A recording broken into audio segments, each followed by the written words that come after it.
হবে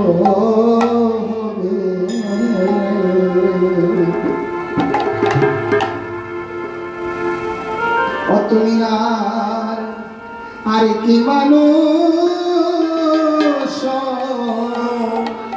হবে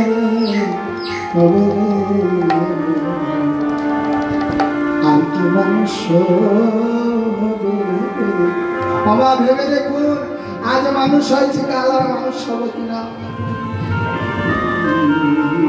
এই যে এত সুন্দর দেহ পেয়েছি হাত পেয়েছি পা পেয়েছি গোবিন্দের সেবা করার যোগ্য একটা দেহ পেয়েছি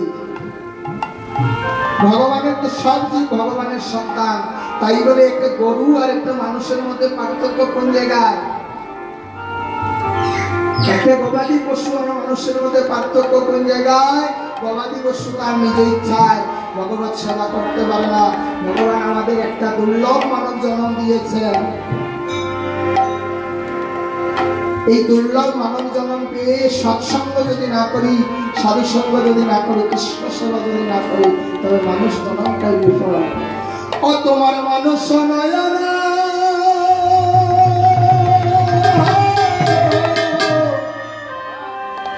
একবার মদিয়া দেখো না তুমি মানুষ দেখো না তুমি আরে কি মানুষ হবে রে আরে কি মানুষ হবে তুমি আরে কি মানুষ আরে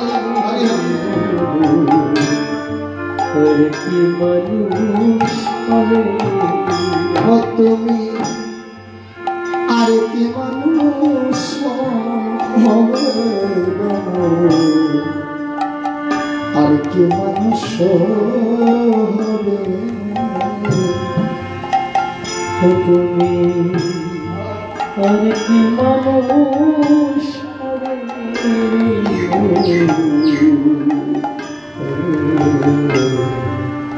আর কি মানুষ হবে তোমার হয় মানুষ নয়ন একবারে মুদিয়া দেখো না মনুষ্য নয়ন মুদিয়া দেখো না তোমার মনুষ্য নয়ন মুদিয়া দেখো না তোমার মনুষ্য নয়ন মুদিয়া দেখো না আর কি মনুষ্য হবে রে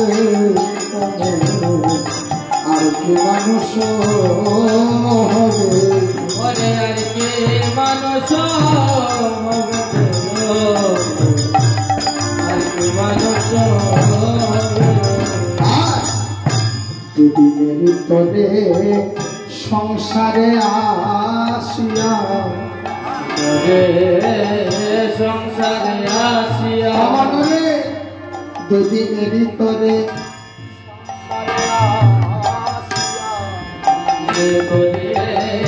সংসারে আসিয়া তুমি দেখেছ পুতুল খেলা অমনে দেখেছ পুতুল খেলা পুতুল খেলা মনারে পুতুল খেলা অমনে তুমি দেখেছ পুতুল খেলা পুতুল খেলা পুতুল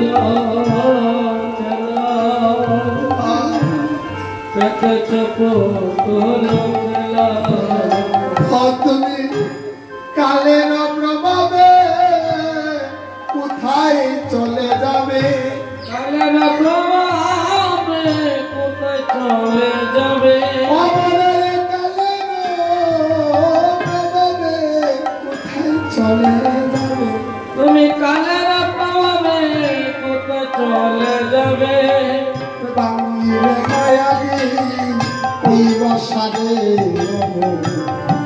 ভাঙিরে মায়াবী বাসা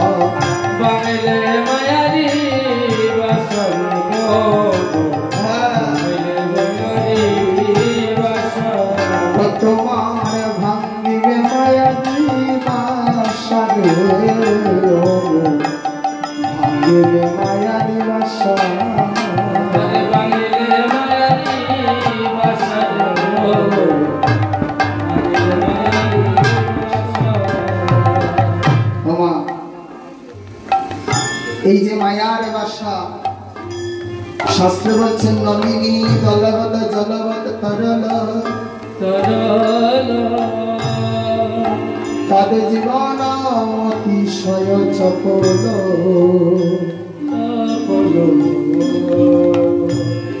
ধন জন যৌবন সঙ্গতি রেখা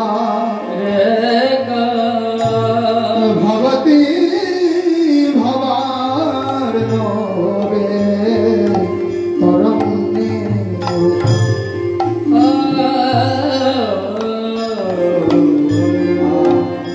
নলিনী দল অর্থাৎ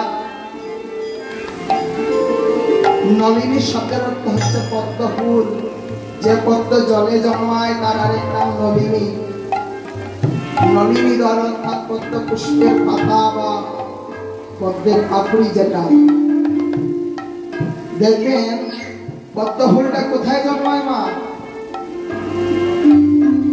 বিশাল সরোবরের মধ্যে পদ্ম জন্মায়, অর্থাৎ জলে তার জন্ম। কিন্তু একটা জিনিস লক্ষ্য করেছেন, পদ্ম ফুল জলে জন্ম কিন্তু জলে তা ভিজে না। পদ্ম ফুলের পাতায় জল থাকে না। পদ্মপত্রী জল পড়লে সেটা টলমল করে গড়িয়ে পড়ে যায়, অর্থাৎ জলে তার জন্ম কিন্তু তার গায়ে জল লাগে না। দেখবেন যদি এক বিন্দু জল পদ্ম পাতার উপর থাকে, এক বিন্দু জল পদ্মপত্রের উপর পড়লে সেটা একটা জলসানো হীরার মতো মুক্তার মতো জলমল জলমল করে, টলমল টলমল করে। বিশাল সরোবরের উপর পদ্মপুষ্প পদ্মপত্র, তার উপর জলবিন্দু পড়লে জলমল জলমল টলমল টলমল করে।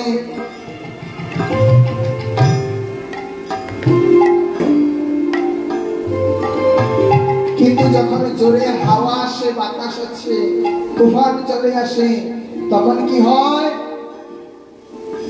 কখন যে ঝড়ের প্রকোপে সেই এক বিন্দু জলটা অসার জলাশয়ের মধ্যে পড়ে যায়। এক বিন্দু জলটা যখন পদ্ম পাতায় থাকে তাকে দেখা যায়, ঠিক না? আর যখন অসার জলাশয়ে পড়ে যায়, সরোবরে পড়ে যায়, সরোবরের জলের অথই জলের সাথে মিশে যায়, আর তাকে দেখা যায় না মা। আর ওই জলবিন্দুটাকে দেখা যায় না, কারণ সে অতল জলাশয়ে মিশে যায়। তো শাস্ত্রকার বলছেন নলিনী দলগত জলবৎ তরলাম তদ জীবন অতিশয় চপলম। পদ্ম পাতায় জলবিন্দু যেমন টলমল করে, তেমনি আমাদের মানব জীবন তদ জীবন অতিশয় চপলম। আমাদের জীবনটাও পদ্ম পাতার জলের মতো চঞ্চল। কখন যে ঝড়ো হাওয়া আসবে, ডাক চলে আসবে, সেই অতল জলাশয় মিশে যাবো না, আর কেউ খুঁজে পাবে না। এই যে গরমকাল পড়েছে, গ্রীষ্মকাল, বর্ষা, গরমকাল, এই গরমকালে আমাদের একটা সহজাত ধর্ম হলো আমরা ঠান্ডা জায়গায় ঘুরতে যেতে ভালোবাসি।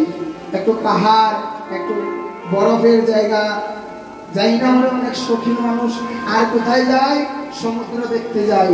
সেই দীঘা, সেই জগন্নাথ পুরীধাম, সমুদ্র দেখতে মানুষ যায়। তো সবাই ওখানে যে কত আনন্দ উল্লাস করে, সমুদ্রে ঝাঁপ দেই, স্নান করি, জল নিয়ে খেলা করি, কত ছবি তুলি, কত রকম আনন্দ।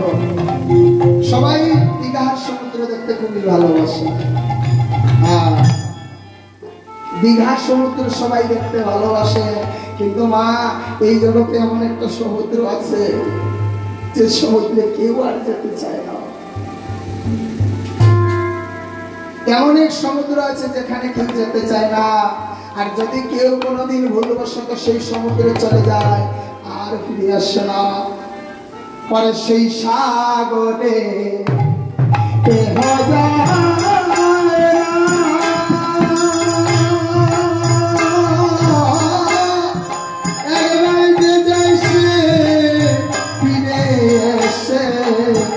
কথা বলে না, ওই সাগরে কেহ যায় না।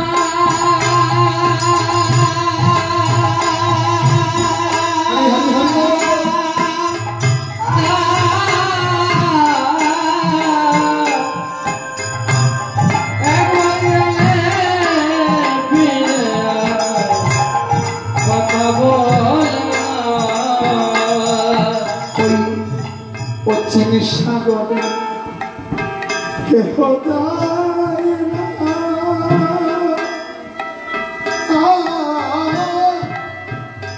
একবার যে যাইছে ফিরে এসে আর কথা বলে না। অচিন সাগরে কেহ যায়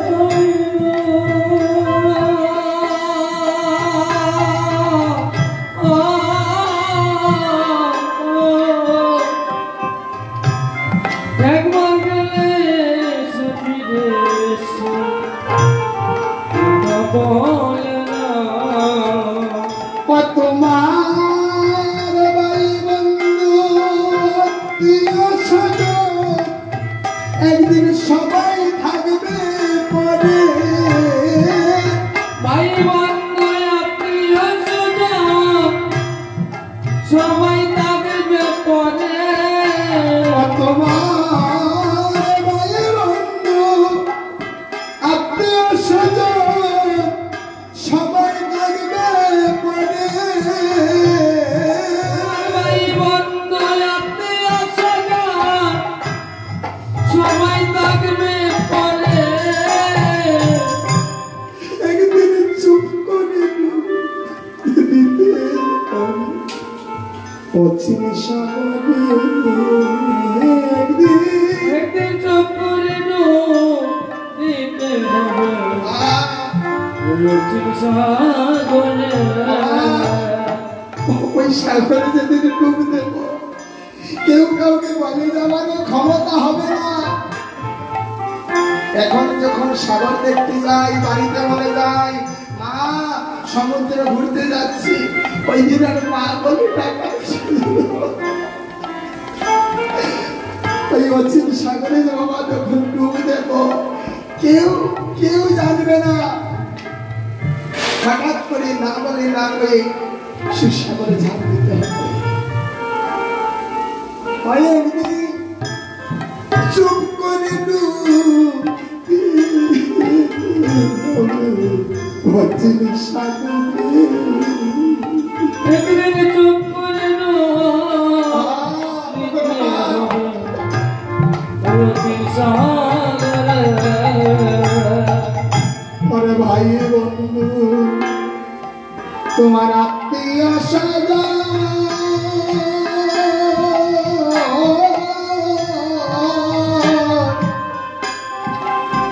পালাইয়া যাবে সেদিন তোমার দেখিয়া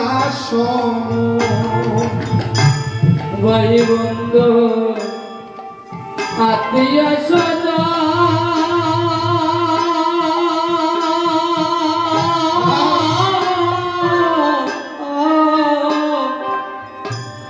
পলাইয়া যাবে সেদিন দেখিয়া বাবা, যে ছেলেটাকে বেশি ভালোবাসেন যে মেয়েটাকে বেশি আদর করেন মৃত্যুকালে ওই ছেলেটাও কোনোদিন চিতায় গিয়ে উঠবে না। আমরা যে মা বাবাকে কত আদর করি ভালোবাসি তাই বলে মায়ের সঙ্গে চিতায় উঠবো বাবার সঙ্গে চিতায় উঠবো না। কারণ আমরা এই আত্মাটাকে ভালোবাসি, দেহের কোনো মূল্য নাই। যখন এই দেহ ছেড়ে প্রাণ পাখি চলে যায় এটা একটা জীর্ণ দেহ মাটির উপর পড়ে থাকে, শ্মশানে চিতায় নিয়ে বাঁশির খুঁচা দিয়ে কুচিয়ে কুচিয়ে আগুনে পুড়িয়ে মেরে দেওয়া হয়। কেউ আদর করে না। দেখবেন যতক্ষণ দেহ প্রাণ আছে ঠিক ততক্ষণ বাবা মেয়ে সে বলে বাবা একটু ঘরে কথা বলো, মেয়ে সে বলে বাবা একটি বার ফিরে তাকাও, মা একটি বার ফিরে তাকাও। যেই না মাত্র দেহ ছেড়ে প্রাণ চলে যায় ক্ষণিকের জন্য আর ওই দালান নিজের বানানো দালান বাড়িতে জায়গা হয় না। সাথে সাথে মানুষ সবাই এসে জড়িত হয়ে বলে মরা মানুষ ঘরের ভিতর রাখতে নাই। যে ঘরটা একদিন আপনি বানিয়েছেন আপনার মৃত্যুর পর সবাই এসে ওই ঘরেই আর থাকতে দেবেন। মরা মানুষ ঘরে রাখতে না তাহলে মাটিতে উঠানে বের করে রাখবে। সেদিন আর কোনোদিন কেউ আদর করবে না যে গায়ে মাটি লেগে যাবে, তাপ লেগে যাবে। যখন চিতার আগুনে পুড়িয়ে ছাই করা হবে তখন আর কেউ ভাববে না একটু হাতে মলম লাগিয়ে দিই। আমার মাকে আমার বাবাকে চিতায় করিয়ে দেওয়া হচ্ছে, একটু মলম লাগিয়ে দিই, কেউ ভাববে না। সেদিন সবাই দেখে দূরে চলে যাবে, চিতায় আগুন দিয়ে সবাই দূরে বসে অপেক্ষা করে। এটা বাস্তব সত্য, দেখবেন চিতায় আগুন দিয়ে বসে অপেক্ষা করে আর ঘড়ি দেখে বলে আর কতক্ষণ, বলে না বাবা, বলে আর কতক্ষণ। মানে আপনার সৎকার পর্যন্ত কারণ ধৈর্য ধরার ক্ষমতা নাই, সময় নাই। সবাই চিন্তা করে কখন শেষ হবে, কখনো বাড়ি যাব। তোমার বাড়ি আত্মীয়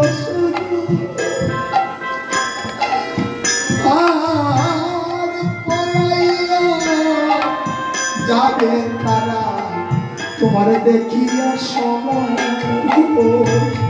ভাই বন্ধু আত্মীয় স্বজন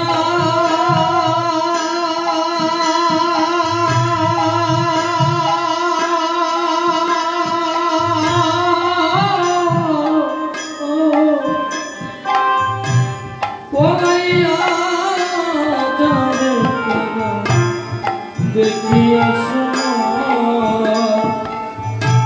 চিতার উপর শুয়ে তোমায় হতে যতন করে, সেদিন চিতার উপর শুয়াইবে অতি যতন করি। চিতার উপর শুয়াইবে অতি যতন করে, চিতার উপর শুয়াইবে অতি যতন করি। চুপ করে ডুব দিতে হবে পশ্চিম সাগরে সেদিন। চুপ করে ডুব দিতে হবে অতি সাগরে সেদিন, চুপ করে ডুব দিতে হবে পশ্চিম সাগরে। হরি হরি হরি।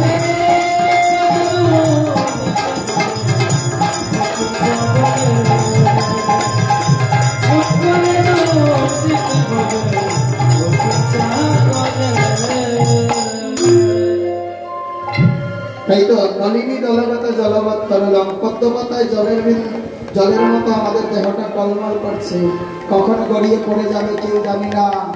ধন জন যৌবন সঙ্গতি রেখা, এই যে ধন, রাজা হরিশ্চন্দ্র তার কি ধনের অভাব ছিল? দিতে দিতে সব হারালো, আর তার একটা ধন রইল না। শেষ পর্যন্ত কি হলো মা? সে রাজা হরিশ্চন্দ্র স্ত্রী পুত্রকেও বিক্রি করে দিতে হইল। ছিল রাজা, হয়ে গেল শ্মশানে চিতায় আগুন দেওয়ার জন্য। ছিল রাজা, হয়ে গেল ডুব। তার কি ধনের অভাব ছিল? জন, আমরা অহংকার করি না, আমার 5 ভাই, আমাদের কেউ কিছু করতে পারবে না। আমার পরিবারের লোক বেশি, প্রতিবেশীর সঙ্গে ঝগড়া লাগলে বলি আমার বাড়ির লোক বেশি, দেখে নেব কি কে করা যায়। বাবা, সেই হস্তিনাপুরের রাজা ধৃতরাষ্ট্র, ওনার 100টা ছেলে ছিল, তাই না? যে বাবার 100টা সন্তান, সেই বাবার কোনোদিন ভয় আছে? ভয় নাই। কিন্তু ভাগ্যের পরিহাস, কর্মের পরিহাস, পিতার শেষ কাজে মৃত্যুর পর, রাজা ধৃতরাষ্ট্রের মৃত্যুর পর একটা পুত্র রইল না মুখে আগুন দেওয়ার জন্য। একটা ছেলে বেঁচে রইল না যে বাবার মুখে আগুন দেবে। 100টা পুত্রই শেষ হয়ে গেল। ভাবুন তো, তার 100 সন্তানের জননী, 100 সন্তানের জননী সেই গান্ধারী পুত্র সুখে মারা গেলেন। কি হবে এত সন্তান থেকে? কি হবে এত মানুষের অহংকার করে? যৌবন, বাবা আজ মাথার চুল পেকেছে, জন্মের পর ছিল পাকা চুল ছিল না। এই শরীরটা দিনে দিনে দিনে দিনে রুগ্ন হয়ে যায়, দুর্বল হয়ে যায়। যখন শরীরে ক্ষমতা আছে, আজ আমার শরীরে ক্ষমতা আছে, যৌবন আছে, গলায় হয়তো সুর আছে, আপনারা সবাই বসে আমার কীর্তন শুনছেন। কাল যখন বুড়ো হয়ে যাব, দাঁত পড়ে যাবে, ভালো করে শব্দ উচ্চারণ হবে না, তখন আর কেউ বসবে না আমার কীর্তন শুনতে। উৎসব পরিচালকরা বলবে না উনি বুড়ো হয়ে গেছেন, আর আর দরকার নাই, আবার নতুন কাউকে আনো।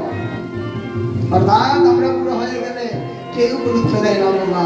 যখন শক্তি আছে 5 জনের বিচার হলো আর 5 জনের কাজে হলো ডাকতো।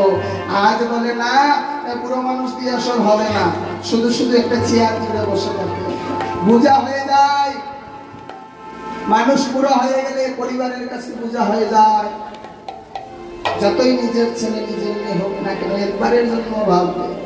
এই বুড়ো মানুষ না রেখে যাওয়া যায়, না সাথে করে নিয়ে যাওয়া যায়, একটা ঝামেলা, ঠিক কিনা? এই যৌবনের অহংকার করে লাভ নাই, যৌবন কোনোদিন থাকে না। এই যৌবনটা শেষ হয়ে যায়। ধরা জমা যৌবন ও সংগতি রেখা একটা রেখা এসে বিলীন হয়ে যায়। সাথে কি ডাকে বলে ভবতী ভবার নবে তরঙ্গে নৌকা। এই ভব সিন্ধু পাড়ি দিতে গেলে যদি বদন বলে হরি বলে বলি, তবে হরি নামের গুণে ভব সিন্ধু পার হয়ে যাব।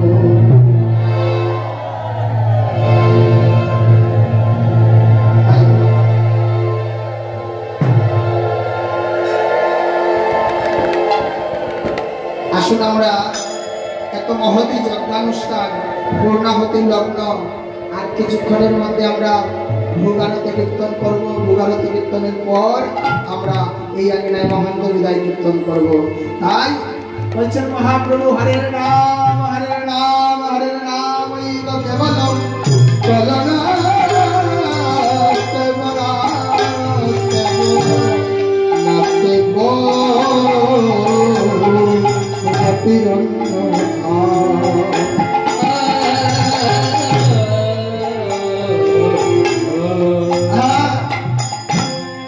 হরিনাম ছাড়া জীবে গতি নাই, গতি নাই। আজ যেহেতু আমরা বলছেন সৎসঙ্গে সর্ববাস, অসৎসঙ্গে সর্বনাশ। এই যে সাধুর বাজার ভক্তের বাজার বসেছে, এমন বাজার কোটি কল্প জন্মে স্বীকৃতি না থাকলে কেউ দর্শন করতে পারে না। এত ভক্ত কৃষ্ণ ভক্ত একসাথে দর্শন করতে হবে। আজ যেহেতু আমরা সকল ভক্তগণ একত্রিত হয়েছি, সবাই একটু বদন করে ভগবানের নাম কি গায়, একটু হরিবল হরিবল হরি। শাস্ত্রে বলছেন এক কৃষ্ণ নাম নিলে যত পাপ হরি, পাতকীর শব্দ নাই, এক জনমে তত পাপ করে। আমরা একটু বাহু তুলে বদন করে একটু হরিবল বলি না, সবাই মিলে হরিবল হরিবল। না সবে ভাই আমরা সে খেলা খেলাই পরতাই গেলে না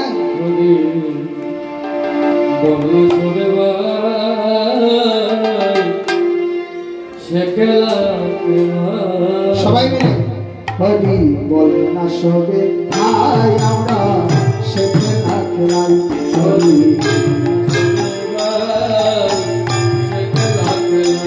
পরে যে খেলা খেলিলে জীবের জন্ম মৃত্যু নাই। খেলা খেলিলে জীবের জন্ম মৃত্যু নাই। যে খেলা খেলিলে জীবের জন্ম মৃত্যু নাই। যে খেলা খেলিলে জীবের জন্ম মৃত্যু নাই। আর যেই খেলা খেলিলে জীবের জন্ম মৃত্যু নাই। আমরা সে খেলা খেলাই হরি বল সবে ভাই আমরা সে খেলা খেলাই। হরি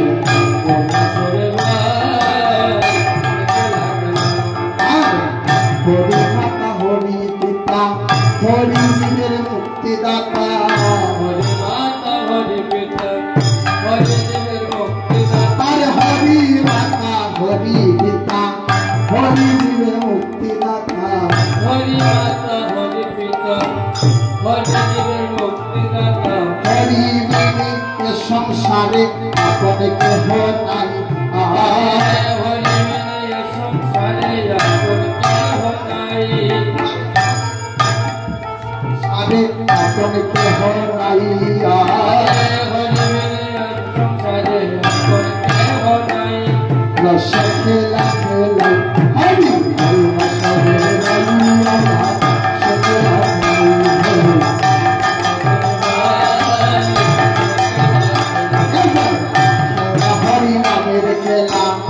দেখো যায় রে বেলা হরি নামের খেলা চাই দেখো যাই রে ও তুমি খেলে না হরি নামে দেখলা চাই দেখো যায় রে বেলা খেলা হরি নামের খেলা চাই দেখো যাই রে ওরে ভব পারে তরিবারে আর তো বেশি নাই হরে বাবু পারে তোরি বারে তো বেশি নাই আর ভব পারে তরিবারে আর বেলা বেশি নাই হরে বাবু পারে তোরি বারে বেলা বেশি নাই হাই সখেলা খেলাই হরি বলে না সরে ভাইয়া সখেলা খেলাই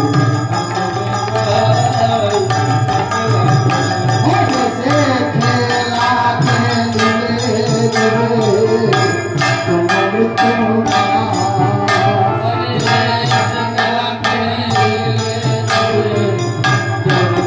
হরি ময়নের খেলা খেলিলে দেবে তোমার তোমার